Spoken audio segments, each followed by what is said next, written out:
Hey, what's up, guys? Will here with our Sunday locals at TGS in Tinley Park for Sunday, May 2nd. We got round two here with my friend Eric on the left. He's playing Ricky Rush, and I'm on the right playing Black Ragna. I would have just had the regular audio play, but we had some guys doing a live stream in the back of a first edition Pokemon fossil set, and it was getting pretty exciting. They were getting pretty hyped up, so his audio is pretty loud, so I'm just going to go ahead and commentate this one. We're just going to get everything shuffled up here. This is I believe Eric's first tournament, if I remember correctly after talking to him, playing. Our friend DeAndre built him the Ricky Rush deck.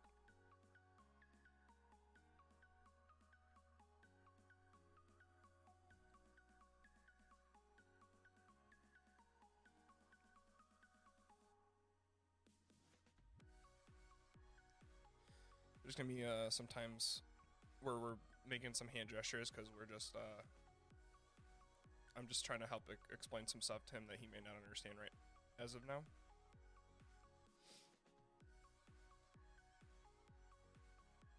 I apologize in any of the videos for this locals that the camera is shaking. We had two matches going on at the table that the camera was on, so I'm gonna try to remember not to have anybody else sitting at the table other than the people that are being recorded, just to reduce the shakiness of the tripod and the camera.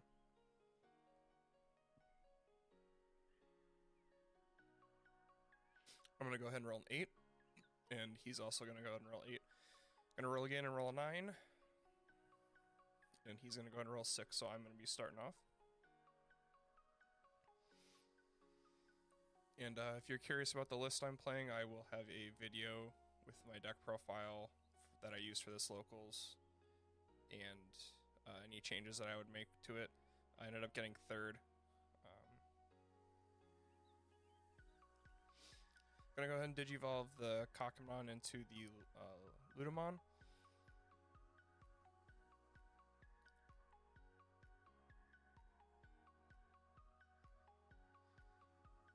And I'm going to just take the opportunity now to go ahead and establish tie. I really won't have another opportunity to establish tie early on, and Ricky Rush can choke memory very easily. So I just want to make sure that I have enough memory to be able to work with to put enough stuff out on the board to counter it. I really like black right now. I think it's with a lot of the red-yellow control going around, more people are going back to Ricky Rush, just because two-color control had a red-yellow control, or two-color control, whatever people want to call it, because it can't really deal with multiple Digimon outside of Mistymon and Lightning Paw, and even then, if you're playing 4K rookies, Mistymon and Lightning Paw don't do anything. It's really hard for that deck to deal with multiple Digimon in a turn because the whole deck is based around 1-for-1 trading and retaining advantage. So because so many people are playing Ricky Rush, I feel like black is just pretty strong right now. Just being able to put blockers out easily and being able to just play more blockers than other decks is a pretty big advantage. So we're gonna go real quick. We're gonna go ahead and hard play the Ludamon to reveal the top 5. Just gonna go ahead and flip those other two face down because I can't add those. And we're gonna go ahead and add a Ragnaloardmon and Ragna to our hand, and then we're gonna stack the bottom in a beneficial way. And that's something I don't see a lot of people doing. Is especially with how slow games are right now, deck out's a very real thing. So you want to make sure that when you have effects that are putting cards at the bottom, you want to be ordering them in a way that's going to let you continuously draw into them as you're digivolving. So we're going to go ahead and swing the other Ludamon that was brought from Raising Area and hit the Puppamon, and then we're going to go ahead and Digivolve into Tankmon, passing 1.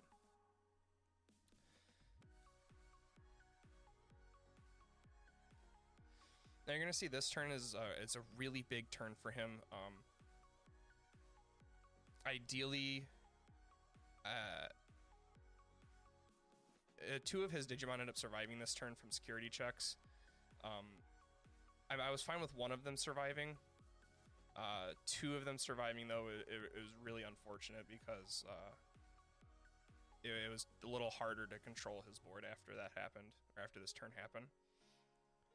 So he's going to go ahead and swing with the XV-Mine. He's going to flip over a Delicate Plan. Because of 2-color control, I've been teching that in black Ragna, just because you can still have Ragna check 3 or 4 security cards in black, and then playing that and checking almost their entire security, getting rid of a lot of their option cards in security is really, really strong. So after this, he's trying to understand the whole I'm going to 3 anyway, so he may as well just play a card that, as long as it doesn't put me over 3, to capitalize on me going to 3 anyways. But not quite sure what he was. Oh, he was looking at the field centers, I believe. Or not the field centers, the memory gauges. So yeah, I'm gonna go ahead and swing over the XVmon. Gonna go and Digivolve into Gatsumon. Now here, I believe I had another Gatsumon in hand. Or no, I had a Gardramon.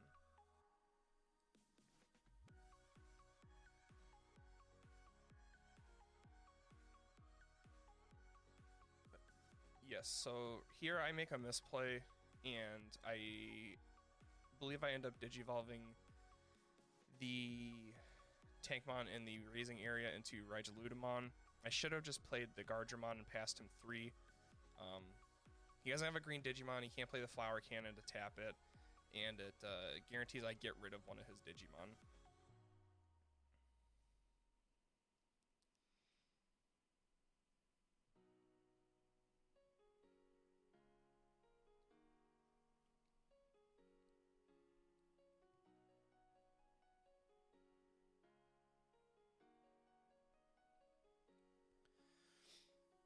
So yeah, that watching it back, that was definitely the incorrect thing to do. I should have just hard played the Gardramon for 5, passed him 3.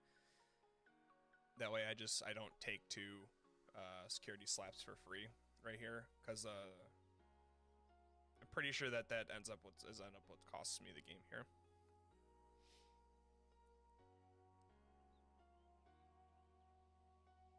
So I'm gonna go ahead and swing with the Vmon, hit the hit the Andromon, and then he's gonna check Gardramon with the Armadillomon. And I believe he just goes ahead and plays the Betamon.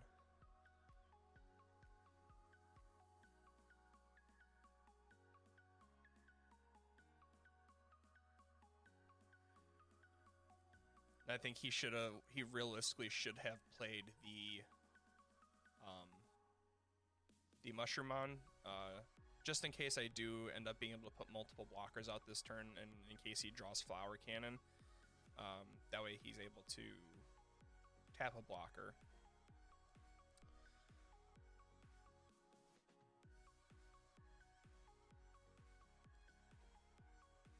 So I gotta go ahead and clear the Vmon. And even with not playing the Gardramon last turn, I still could have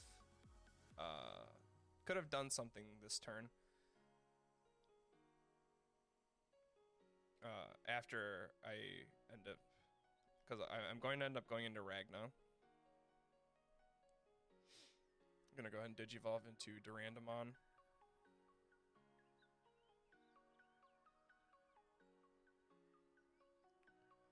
And then we're gonna go ahead and put Ragna with Bry, and I explained the interaction with him here about how Ragna works. Now here I should have just played the Gardramon and passed with having 2 blockers up. So as I check Gorillamon, Puppamon, and then the last card I end up checking is Hammer Spark. It's unfortunate because I did have the other blocker to stop his other attack. And I did have the Delicate Plan in hand, I just didn't have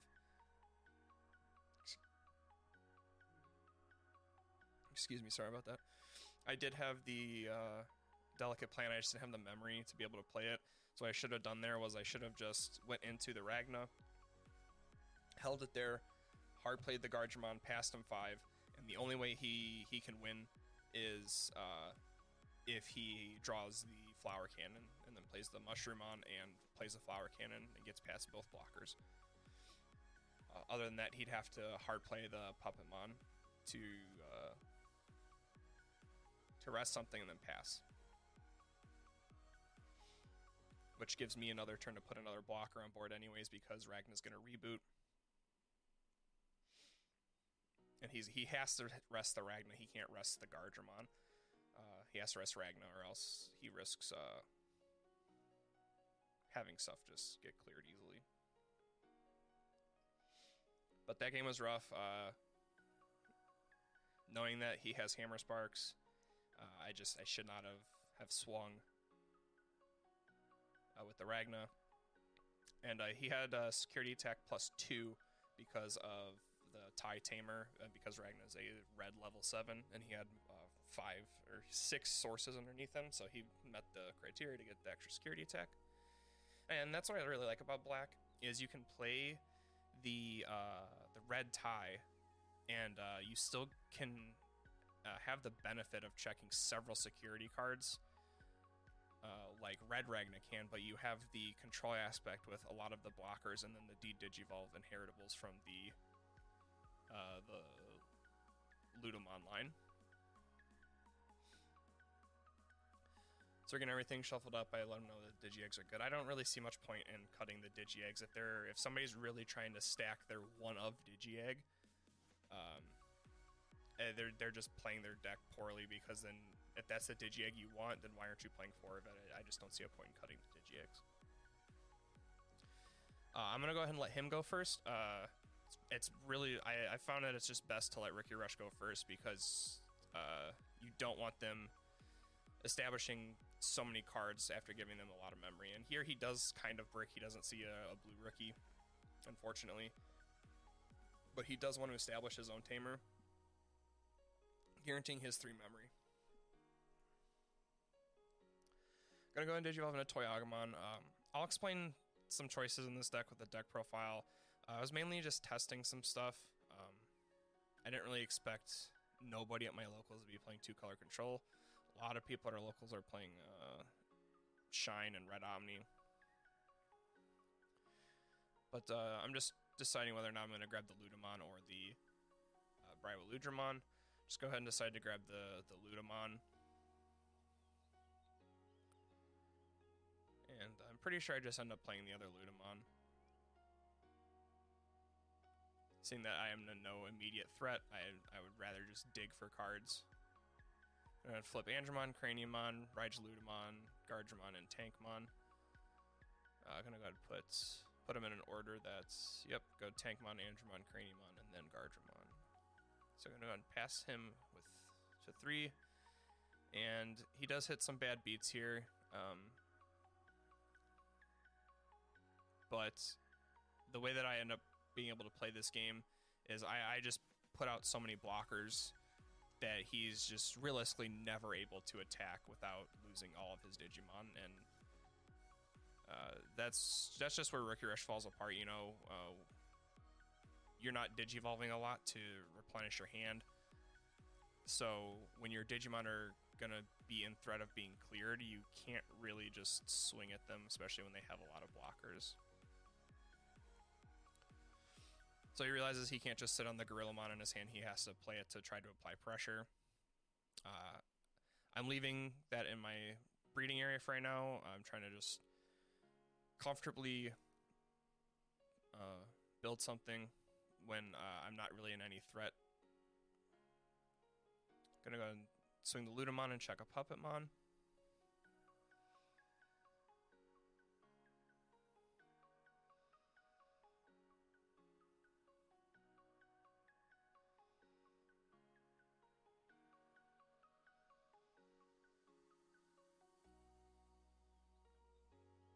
Go ahead and Digivolve into the Andromon. And I'm going going to just go ahead and give him 3 and Digivolve into the Gardramon.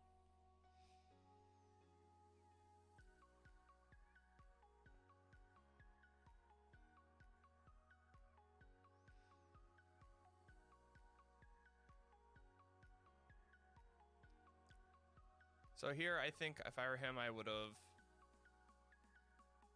Flower Cannon. I can't remember if he Hammer Sparks and Flower Cannons.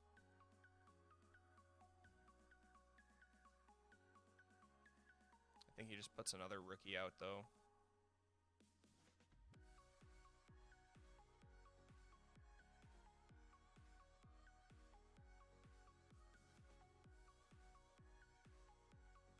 Yeah, he's just gonna go ahead and put the other rookie out. Instead of Digivolving into the Gorillamon, I probably would have Flower Cannoned and swung into a security just to chip life away with the Gorillamon and the Auroramon. I'm just going to go ahead and hard play a Greymon.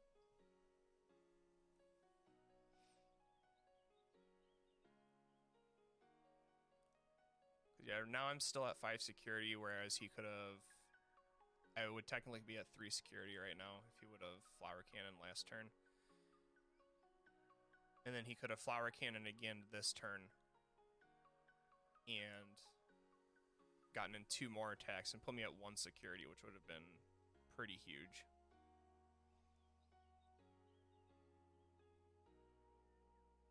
And then he could have played the Puppamon in his hand to just secure having game.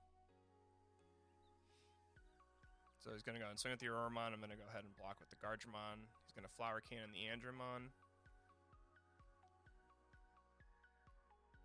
Swing with the Gorillamon. Checks an Alter S. Swings with the Auroramon. Yep. Checks Durandamon. Swings with Gorilla and checks another Durandamon. So, any Ragna that I play is likely not going to have Piercing at this point. But, you can say, like, he got 3 checks in right there. So it's like, I would have most likely been down to 0 security right here. Or 0 or 1 security if he would have Flower Cannon the turn before. Instead of Digivolving into the other Gorillamon. Oh, no, I'm sorry, he does not have Puppamon. He has Positron Laser. I'm going to go ahead and swing at security with the Andromon. The only reason I'm doing that is because he has the Toy Agumon underneath him. The odds of the Andromon leaving the board they're extremely low. It's just the 4 Puppetmons and the Positron that can get rid of it. So in my opinion, it's worth the risk. I'm going to go ahead and Digivolve into the Andromon and give him 3. And then restand the Andromon. So I now have 3 blockers, and at this point, there's just realistically no way he's winning this game.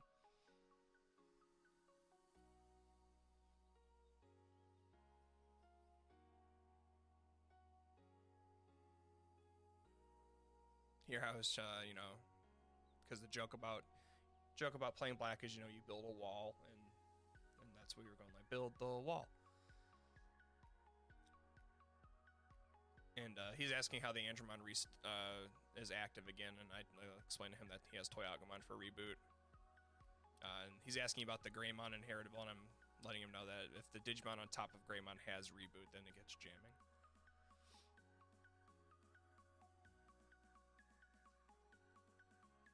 Yeah, he's just going to hard play the Gorillamon because that's all he can really do.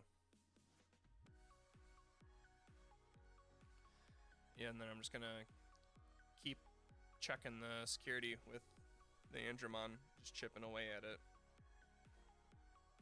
That's kind of what I really like about playing the Toy Agumon, is it, with your blockers, excuse me real quick,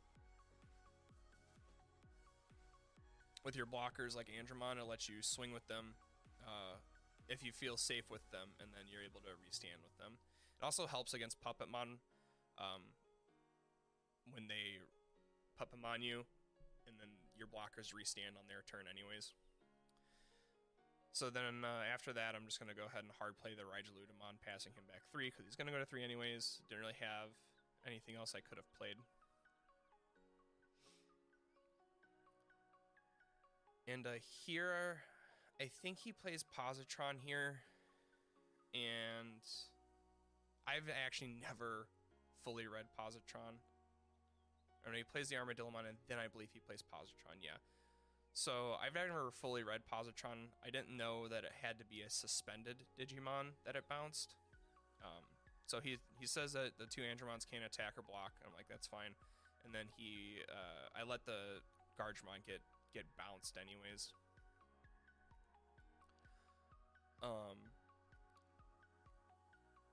In the long run of the game, it didn't matter, but it is something that I should have made sure of.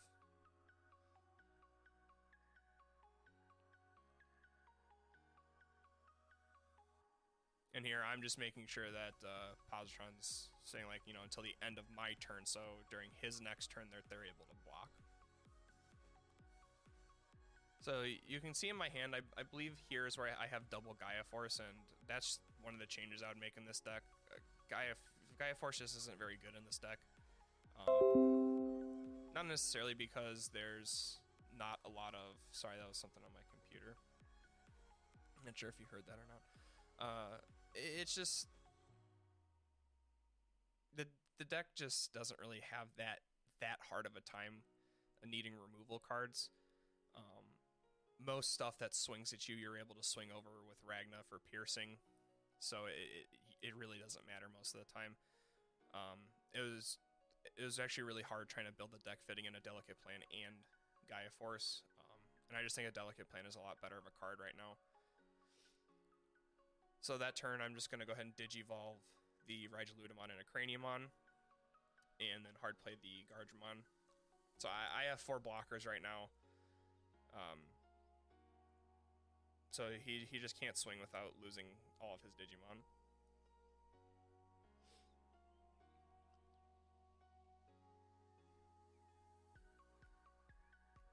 I honestly didn't think that Craniumon would end up being a meta card, to be honest with you. Real quick here, he's just trying as hard as he can to put more Digimon than I have blockers out, which at the rate things are going, it's just not a possible thing that he can do. And yeah, here he's trying to just, like, me and another friend of mine are trying to help him understand that I'm going to go to 3 if he just passes anyways. So if he has something he can play, he may as well just play it. So he's going to Hammer Spark and then Digivolve to choke me at 1, which is the correct thing to do in this situation, just to attempt to make sure I can't do anything else.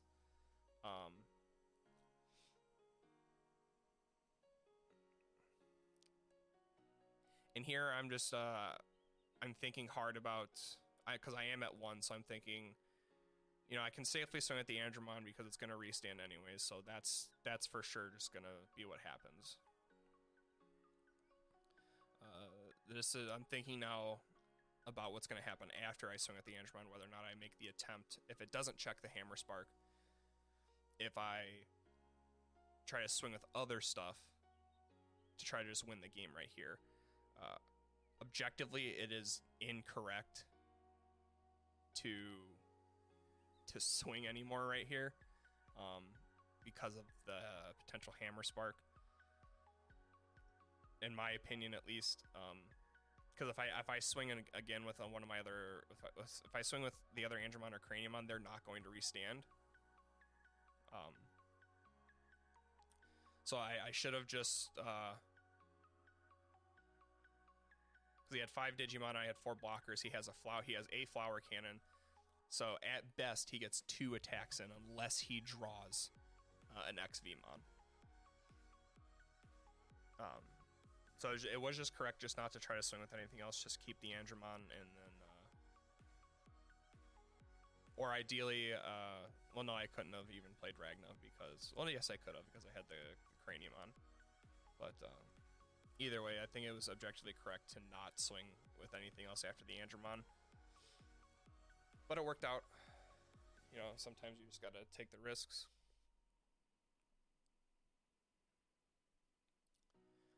And we are shuffling up to go to game 3 here.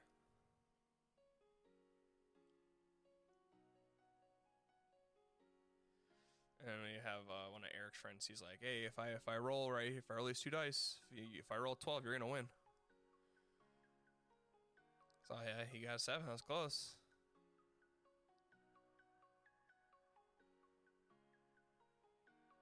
And then he ends up rolling a couple more times and does get a 12. So we're just like, oh well, that's, you know, game over, man.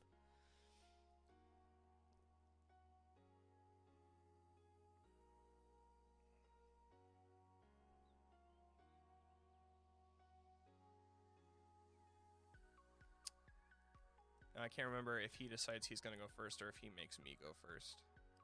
I believe he chose to go first.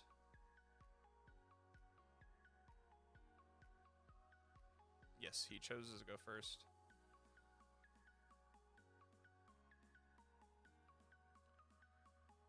I'm going to go ahead and Digivolve into the Betamon.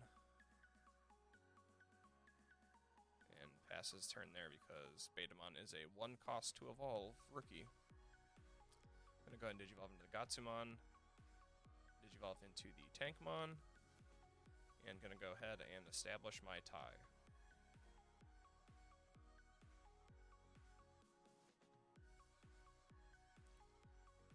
So you can tell his hand is looking a little rough right now.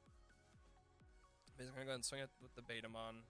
It's going to go ahead and check a Ragna, so it's going to go ahead and die. And he's just going to go ahead and slap 3 rookies down on the board. As you know, he has F4, so he's going to go to 0, playing 2 rookies, and then I'm going to go to 3 off the 3rd rookie. So here I'm just looking at what my hand is. And I'm deciding on whether or not I play double Gatsumon here. But I do have the Alteress in hand, so I am going to just play the Bry, put him at 7. Now here he does, he makes a very, very poor play just because he doesn't understand what the decks look like and what every card does. Obviously, the correct thing to do is just sit here and swing with all of the rookies, right? That's just objectively the correct thing to do.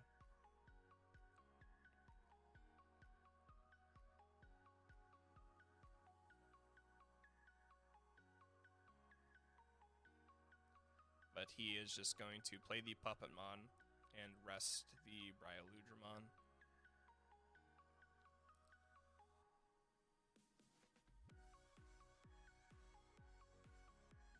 I'm going to go ahead and Digivolve into the Gatsumon.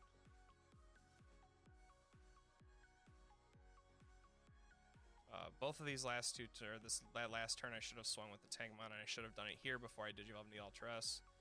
You know, I explained to him, like, Alteress de-digivolves everything by 1 and kills everything that's 5k or less. So, he lost all those rookies that didn't get any value from him.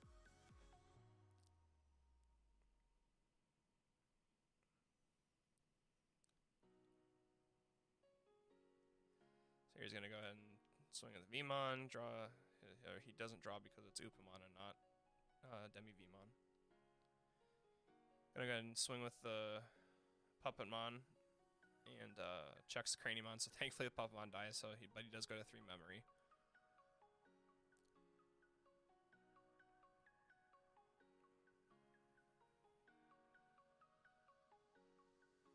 Here he's reading or Alteress, and I explained to him that, you know, if I attack with him, I can put a level 6 under him into my hand to become unblockable for that turn.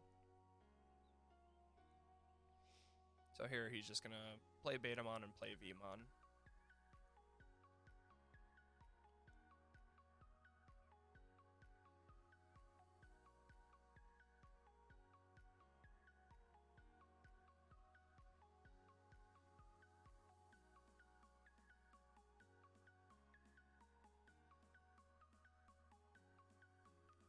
And knowing what happens in the rest of this game and seeing what his hand is right now, he gets extremely lucky with the cards that he draws, and does, for lack of a better term, end up sacking me this game.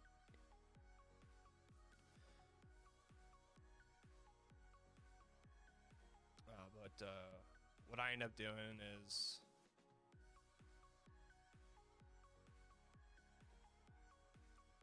I can't remember what we were talking about there. I swing it and clear the Vmon. Realistically, I should not have swung here with the Alteress. I should have just left the extra blocker up.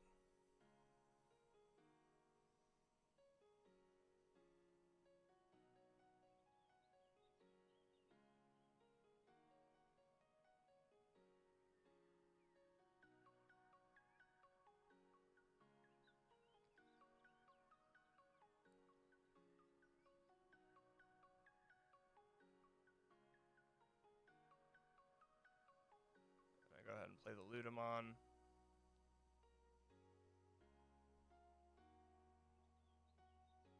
Obviously, I can't take any of the other two, but I just check my hand. And I believe I end up taking the Ragnaloardmon, because I don't believe I had a level 5.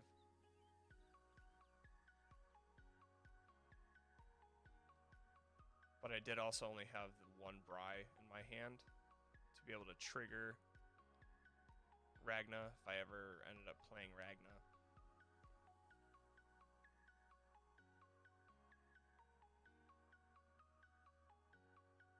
Yeah, just go ahead and grab the Bry, or not the Bry, the Ragnaloardmon. And then I just go ahead and hard call the Gatsumon and pass him 3.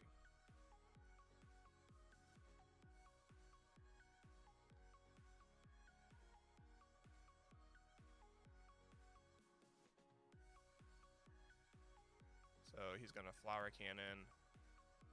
He doesn't have a green, so he can't Flower Cannon.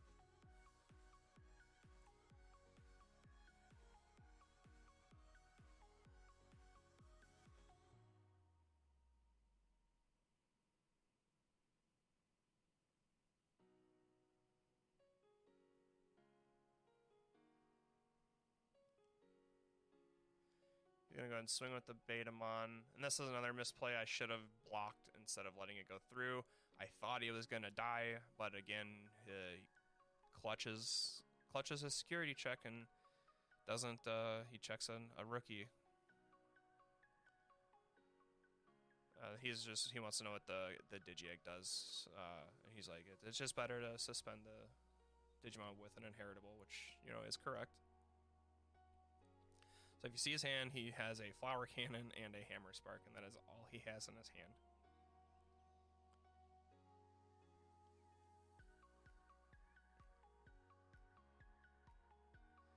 Now, if I would not have attacked that one turn with the Alteress, I would currently still have one extra blocker available, and that Betamon would have gotten blocked by the Alteress.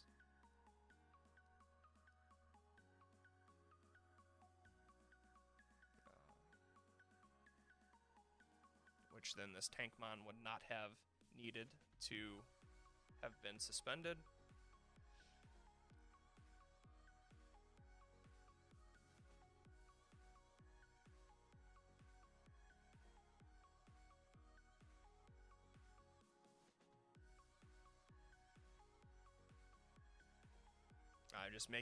I've never had this situation where I needed this much room on my board with playing any deck so far.